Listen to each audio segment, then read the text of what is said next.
Bismillahirrahmanirrahim. Assalamualaikum warahmatullahi wabarakatuh. Salam sejahtera untuk kita semua. Ya, telah hadir di studio kami ramai sekali sahabat Multatuli, narasumber yang luar biasa tentunya dari Kodim 0603 Lebak, Bapak Letkol Infantri Igede Mahendra Subrata. Wow, luar biasa. Terima kasih Bapak sudah hadir. Selamat datang di studio kami meskipun mungil kecil ya, tapi semoga nyaman. Dan hadir juga bersama kita ada Bapak Haji Dade. Iya, Bapak Haji Dadeyan Apriandi. Beliau adalah selaku PLT Kadis PUPR Kabupaten Lebak, dan Bapak Irfan Suyatupika. Iya, dan beliau adalah Kadis Lingkungan Hidup Kabupaten Lebak. Dan selamat siang nih Pak Kadis berdua ya. Terima kasih sudah hadir, sudah menyempatkan waktu, dan tentunya selamat siang juga, dan terima kasih kami sudah mengundang, sudah bisa hadir di studionya Multatuli FM. Hadir juga bersama kita perwakilan penerima manfaat. Ini ada dari Desa Sukarame dengan Bapak Asep Sangkudin. Terima kasih Pak sudah hadir. Oke, Pak Dandim, ini aku sedikit sudah melihat ya beberapa hal dari skrip yang dikirimkan, dan ternyata Bapak di sini ada ingin mensosialisasikan program unggulan dari Kepala Staf Angkatan Darat yang beberapa tahun ini mungkin lebih condong membantu wilayah-wilayah yang tentunya sangat membutuhkan ya Pak ya. Nah, seperti pembangunan jembatan Garuda, kemudian program Manunggal Air dan lain sebagainya. Selanjutnya Pak Dandim, apakah dari program tersebut mana saja yang diselenggarakan di wilayah Kodim 0603 Lebak ini? Baik, terima kasih Mbak ya. Apa-apa yang menjadi pertanyaan tadi tentunya saya dasari dulu dengan Undang-Undang TNI tahun 2005 nomor 3 tahun 2025, di mana salah satu tugas TNI itu adalah melaksanakan operasi militer perang dan operasi militer selain perang. Di operasi militer selain perang itu ada 14 tugas. Salah satu diantaranya adalah pendampingan TNI kepada pemerintah daerah. Khususnya di Kabupaten Lebak, beberapa program unggulan Bapak Kasat yang kita laksanakan pendampingan maupun kita laksanakan secara langsung adalah salah satunya adalah TNI Manunggal dengan Air. Air juga dilanjutkan juga dengan kegiatan untuk Tilahu, kemudian kegiatan yang berhubungan dengan pembangunan jembatan Garuda tadi, pendampingan terhadap Dinas Koperasi yang kerjasama dengan Dinas Pangan juga kita laksanakan, dan beberapa program yang dilaksanakan berhubungan dengan dinas terkait, salah satunya juga dengan ketahanan pangan. Saya kira itu Mbak. Dan salah satunya mungkin yang tadi disampaikan adalah ini dalam rangka peran TNI untuk bersama masyarakat, bersama-sama membangun daerah ya. Betul. Dan tadi yang disebutkan adalah program Manunggal Air. Ini menjadi salah satu hal yang menarik karena daerah kita, Kabupaten Lebak ini sedang dilanda kekeringan Pak. Betul. Ya, bisa dijelaskan mungkin yang dimaksud dengan program Manunggal Air itu sendiri secara spesifik. Jadi program Manunggal Air itu Mbak sebenarnya ini bentuk kepedulian TNI ya, khususnya TNI Angkatan Darat. Itu ada dua Mbak.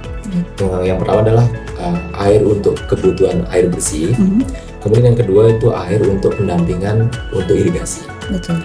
Nah, untuk yang air bersih itu langsung pelaksanaan dengan mendukung sumur bor.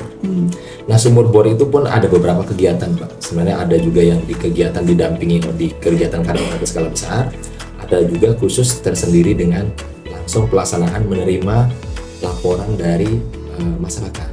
Kita konsulkan dengan pemerintah daerah, kemudian kita laporkan, dan lanjut dilaksanakan pembangunan ketika itu memang dilaksanakan urgensi untuk langsung dibangun.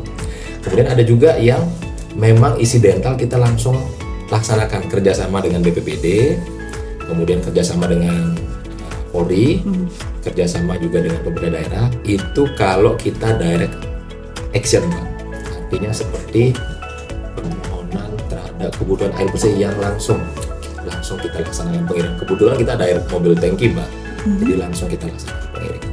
Dan sebetulnya yang menjadi penasaran kita apa sebetulnya Pak Dandim yang sudah dicapai di wilayah Kabupaten Lebak mengenai program Manunggal Air ini? Kalau boleh saya breakdown Mbak, kalau Manunggal Air di Sajira sudah pernah dibangun 5 sumur bor.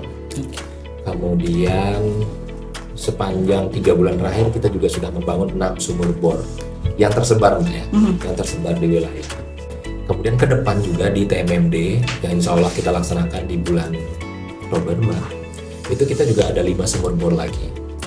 Dan sumur bor ini tentunya kita utamakan prioritas bagi yang tempat-tempat memang sangat membutuhkan.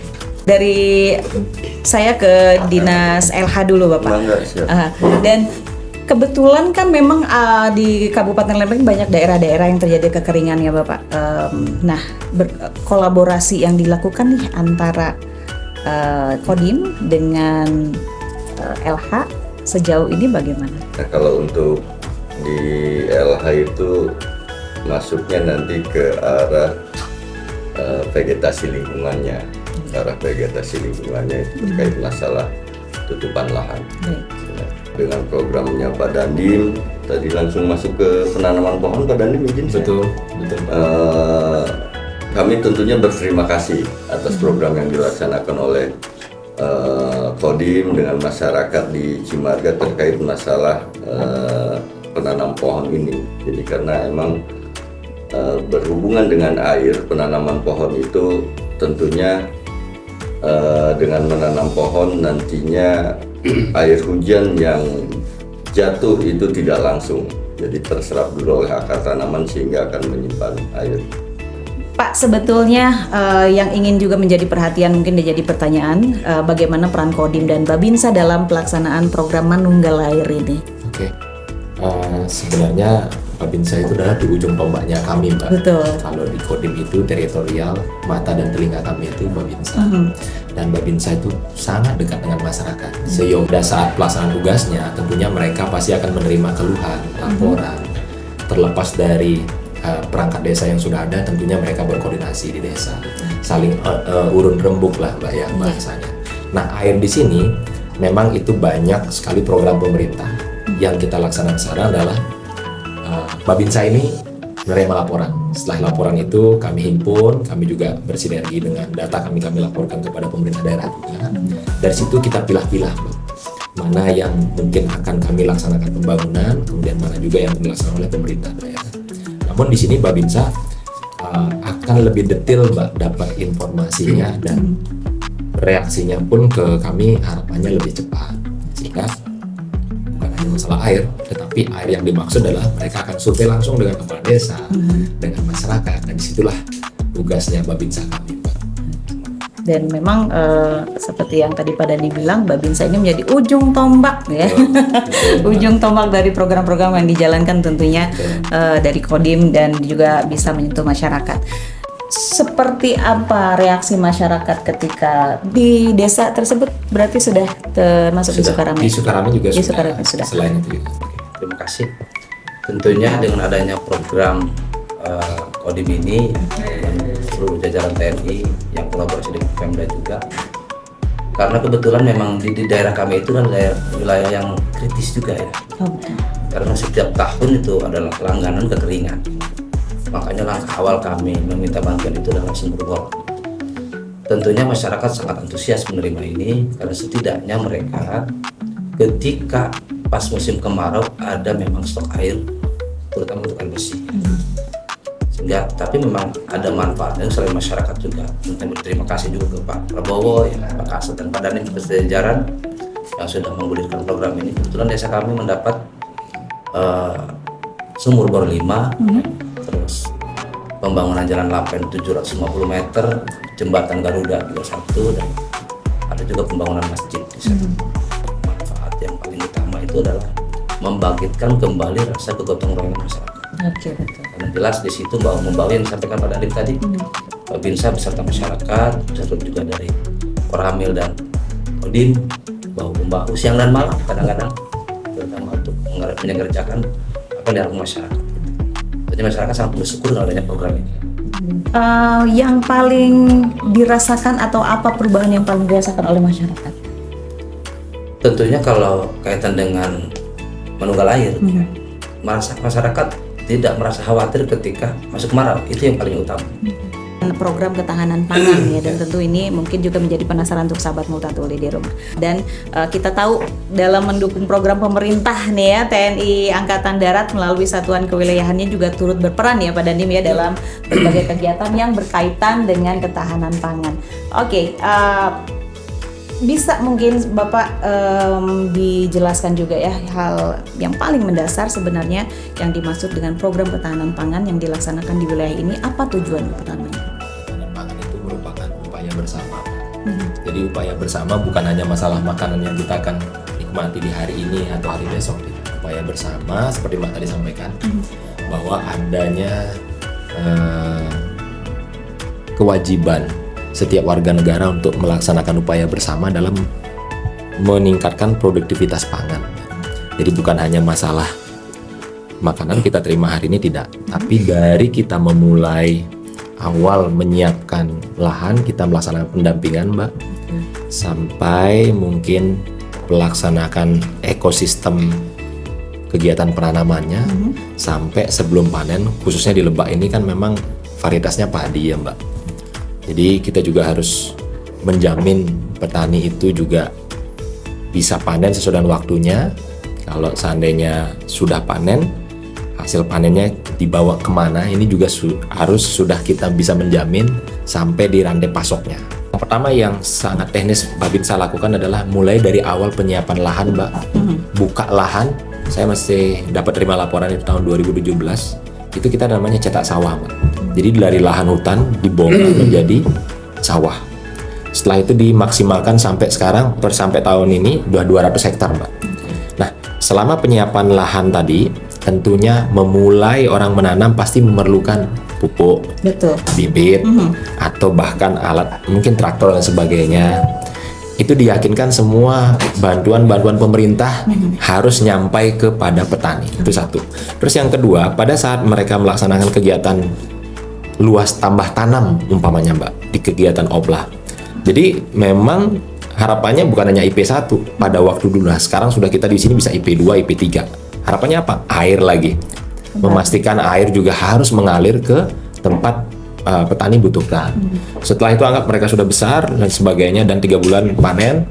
Itu Mbak, yang paling penting di Lebak ini adalah meyakinkan bahwa apa hasil panennya juga nyampai dan diterima oleh petani dengan harga yang sesuai. Saya kira kalau seandainya boleh saya bilang anekdotnya Mbak, dari mulai start sampai finish padi itu menguning dan sampai dijual itu pun Babinsa harus dampingi Pak. Dan mereka laporan ke kami itu setiap hari Pak. Setiap hari kami juga kirim laporannya kepada Dinas Pertanian. Demikian juga kita soundingkan data dan integrasikan data dengan Bulog biar konektivitasnya juga terintegrasi dengan baik. Tantangan yang dihadapi di lapangan nih, terutama di Kabupaten Lebak ya, untuk ketahanan pangan. Oke Mbak, kalau di Lebak ini Mbak ya, ketika kita masuk musim hujan Mbak, nah itu udah pasti itu Mbak, dari ber Mbak, jadi September, Oktober, November, Desember, nah itu kasihan banget petani. Bahkan beberapa tempat itu terjadi banjir. Itu pun yang kedua tantangannya adalah anggaplah desentralisasi tempat material pun juga menjadi tantangan Mbak, selain cuaca ya.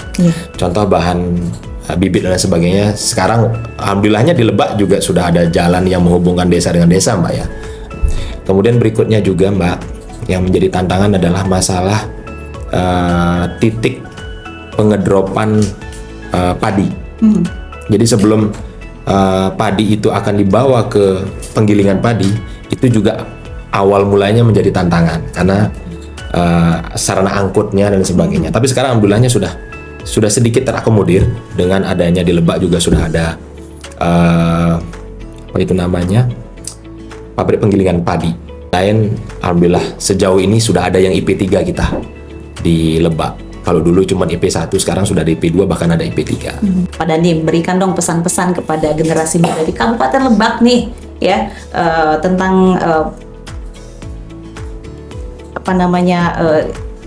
bagaimana cara berkontribusi gitu ya di sektor pertanian dan ketahanan pangan. Ya, Mbak. Buat semenarik mungkin Pak Dandi, biar anak muda di Kabupaten Lebak ini tertarik ya. Tapi ini ada cerita Mbak, sebelum Mbak atau melanjutkan saya untuk memberikan pesan kepada pemuda. Bapak saya petani Mbak. Tapi petaninya petani vanili, kopi dan kakao. Dan itu satu ekosistem. Nah saya ingat banget kalau kecil dulu sandal atau sepatu kita pakai itu mau dekat sekolah baru kita pakai, Mbak. Karena dulu dari tempat saya menuju ke sekolah itu melewati petani dan melewati panili yang becek dan sebagainya. Nah, dulu anak muda atau pemuda itu sangat senang menjadi petani, Mbak. Tapi makin kesini saya lihat itu pemuda itu agak kurang minatnya menjadi petani. Padahal petani itu benar, Mbak. Jadi padahal petani itu prospek yang menjanjikan jika ditekuni dengan serius dan modern. Kalau boleh saya bilang harus melibatkan teknologi. Sehingga saya mengajak, kalau boleh saya ajak, marilah kita bertani, Mbak.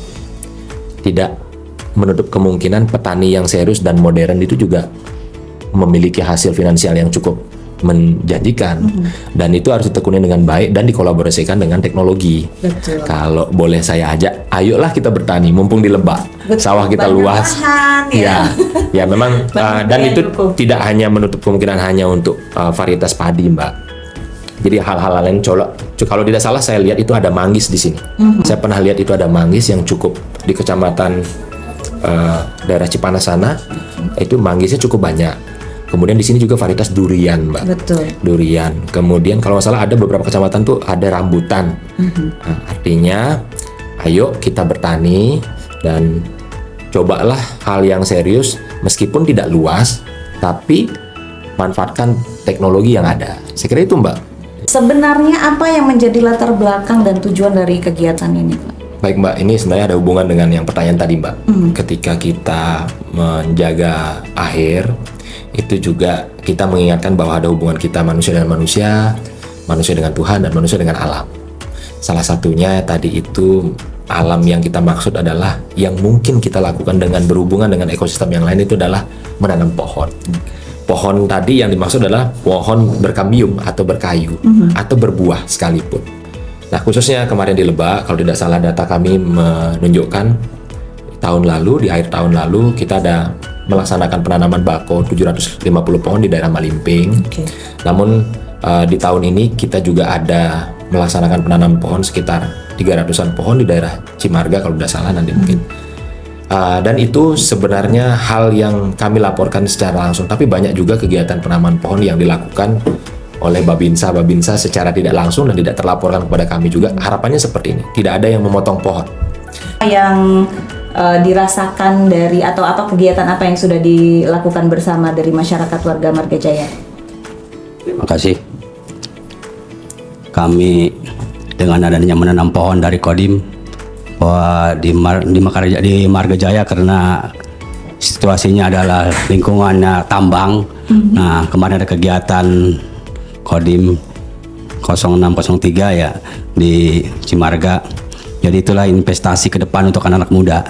Oke. Bayangkan ya bagaimana rasanya ketika sebuah jembatan yang menjadi akses utama masyarakat ini mengalami kerusakan. Nah, tentunya aktivitas bisa terganggu ya. Kemudian banyak hal yang bisa terkendala. Karena itu keberadaan jembatan bukan sekedar sebuah bangunan fisik, tapi jembatan adalah penghubung kehidupan. Nah, pada obrolan di sesi sekarang ini kita akan membahas tentang rehabilitasi dan pembangunan jembatan, sekaligus mendengarkan nih bagaimana peran TNI Angkatan Darat bersama masyarakat dalam mendukung pembangunan infrastruktur yang memberikan manfaat langsung bagi rakyat. Kita kembali ke Pak Dandim. Pak Dandim, kita mulai dari pertanyaan yang paling mendasar. Mengapa pembangunan atau rehabilitasi jembatan ini menjadi penting bagi masyarakat? Pasti sangat penting, Mbak. Namanya jembatan menghubungkan tepi dekat dengan tepi jauh. Tapi seperti yang saya sampaikan tadi bahwa sekarang kan eranya kolaborasi, Mbak. Betul. Nah, awalnya ini berawal dari data secara umum dulu, Pak, yang kami dapat dari pemerintah daerah, kemudian kami cek di lapangan, kemudian kami sinkronkan data, termasuk kami gerakkan juga Babinsa untuk meyakinkan mana hal-hal yang urgent untuk segera dilakukan, dan kami jadikan satu datanya untuk dibicarakan. Setelah itu datanya kita laporkan kepada pimpinan kami masing-masing. Kemudian dari sana akan diberikan handbook atau panduan tentang pelaksanaan kegiatan. Dari handbook tersebut akan memandu kita, dan tentunya sasaran terpilih adalah urgensi masyarakat lebih dahulu, Pak. Memang ada yang dari awal kita lakukan pembangunan, ada juga yang memang sudah ada existing tapi kondisinya sangat tidak layak untuk dilalui kembali. Dan dari beberapa jembatan yang terpilih, tentunya itu berdasarkan masukan juga dari masyarakat kepada kita. gitu Pak.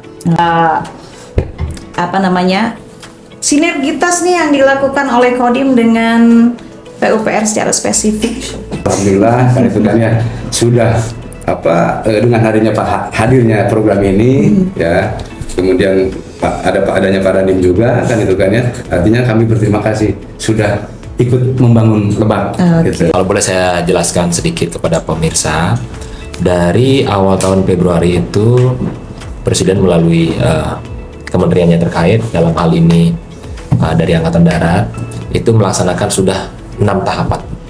Setiap tahapan itu mungkin diawali dari Aceh, kemudian kesininya kami kemudian di Lebak mendapat tahap 5 dan tahap 6. Tahap 5 itu sejumlah 6 unit jembatan, dari 6 itu 2 jembatan gantung, 4 jembatan beton. Dan itu kita wajib menyelesaikan dalam waktu 35 hari, Mbak. 35 hari saja. Alhamdulillahnya di Lebak semua bisa kita capai sesuai dengan target 35 hari kerja. Karena yang kami tekankan memang dari pelaksanaan pembangunan ini, Mbak, selain nilai fisik yang memang kita tuntut harus dapat kita laksanakan 35 hari, tapi nilai gotong royongnya, Mbak. Jadi sebenarnya selain fisik tadi, kita merangsang agar masyarakat juga turun, mereka rasa cintanya kepada bangunan tadi dengan diwujudkan dengan bergotong royong. Jadi kita cuma merangsang saja, Mbak. Kemudian mereka datang dan bahkan di luar ekspektasi saya, Mbak. Karena saya langsung melihat di 6 titik tadi. Bahkan mungkin awalnya niatnya hari ini baru mulai dibangun, mereka sudah tarik waktu untuk menyiapkan jembatan alternatif di sebelah kiri dari jembatan masing-masing. Itu saya lihat langsung dan saya langsung menunggui masyarakat. Dalam hal ini saya kira hari ini nyiapkan jembatan alternatif, besok baru hari ini juga dipotong kayunya, hari ini juga jadi. Itu salah satunya yang di tahap 5. Dan di tahap 6 kita juga dapat 4, Mbak. Satunya jembatan gantung, kemudian 3-nya jembatan beton. Nah, tahap 5 sudah selesai, Mbak, alhamdulillah. Nah, tahap 6-nya ini jembatan gantungnya hampir finish, hampir rampung. Jembatan betonnya mungkin kurang lebih sudah masuk di 75%. Insya Allah kalau seandainya boleh saya lihat itu minggu ketiga bulan Agustus semuanya sudah selesai. Di bulan Makanya Agustus. total kalau dari boleh saya simpulkan sementara, kita sudah membangun 10 jembatan di Lebak, terdiri dari 6 jembatan beton, kemudian 7 jembatan beton, 3 jembatan gantung. Kemudian dari 7 itu bervariasi, Mbak.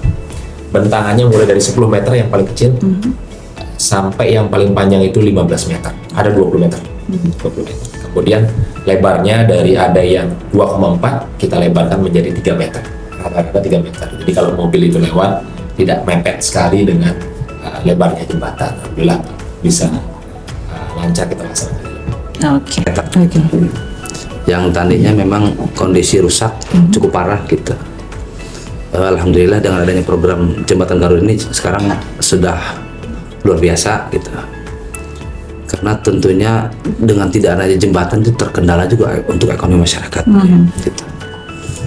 Yang awalnya masyarakat tentunya ketika jembatan bagus bisa mengangkut hasil taninya itu dengan lancar, dengan tidak ada jembatan memang agak susah. Ada jalan alternatif memutar kalau kondisi hujan juga tidak bisa. Dari sisi lain memang ketika tidak ada jembatan tentunya harga pertanian juga bisa murah karena jarak tempuh yang agak susah. Makanya terima kasih Pak Dandim ya dengan seluruh jajaran TNI dan Babinsa dan juga PUPR. Alhamdulillah juga hadir di sana gitu Bu ya untuk mengawasi program ini. Alhamdulillah antusiasme masyarakat luar biasa. Yang tadi disampaikan Pak Dandim yang membuat jalan alternatif itu kami di sana diinformasikan akan dibangun jembatan. Hari itu juga kami buat jalan alternatif supaya ketika memang ada perintah pembongkaran kami sudah ready gitu untuk jalan alternatifnya. Hanya khusus buat motor Bu ya. Kalau untuk mobil memang kami stop dulu, tidak ada aktivitas di sana gitu. Dan itu tadi kembali lagi selain manfaat tadi untuk masyarakat, kami ya alhamdulillah nilai gotong royong kami tumbuh kembali gitu. Alhamdulillah gitu. Sampai ibu-ibu juga turun tangan untuk bantu di sana dan bertetap muka juga dengan Pak Dandim tentunya ya. Langsung berinteraksi di sana tentunya. Dan kami cukup bersyukur dengan adanya jembatan ini, dan alhamdulillah diselesaikan sebelum 35 hari sudah selesai. Sudah selesai. Karena tadi itu kerjanya siang dan malam. Karena ketika tidak tuntas sampai dengan jam 5 sore, kita lanjutkan malam, terutama dalam pekerjaan pengecoran gitu. Kalau tidak boleh ditunda ya. Itu. Sementara itu. Iya. Nih, sebagai penutup Pak Jarod, Siap. mungkin ada pesan kepada baik itu pemerintah daerah ataupun mumpung ada Bapak Dandim juga ya, terkait keberadaan jembatan Garuda ini dan kedepannya seperti apa sebagai closing statement. Oke. Tentunya kami berharap tadi kan data yang sudah disampaikan oleh Pak Haji Dade selaku Kepala Dinas PUPR, Pak Dandim juga. Ya, mudah-mudahan ke depan pemerintah daerah bisa kolaborasi dengan Kodim atau TNI atau Polri tentunya, karena Polri juga sedang melaksanakan juga. Mudah-mudahan ke depan tentunya jembatan yang kategori rusak bisa berkurang tentunya, karena masyarakat sangat butuh itu. Dan saya yakin ke depan Pak Dandim tetap terus berupaya untuk bisa mendapatkan jembatan-jembatan yang bisa dibangun untuk masyarakat, baik jembatan gantung maupun jembatan beton.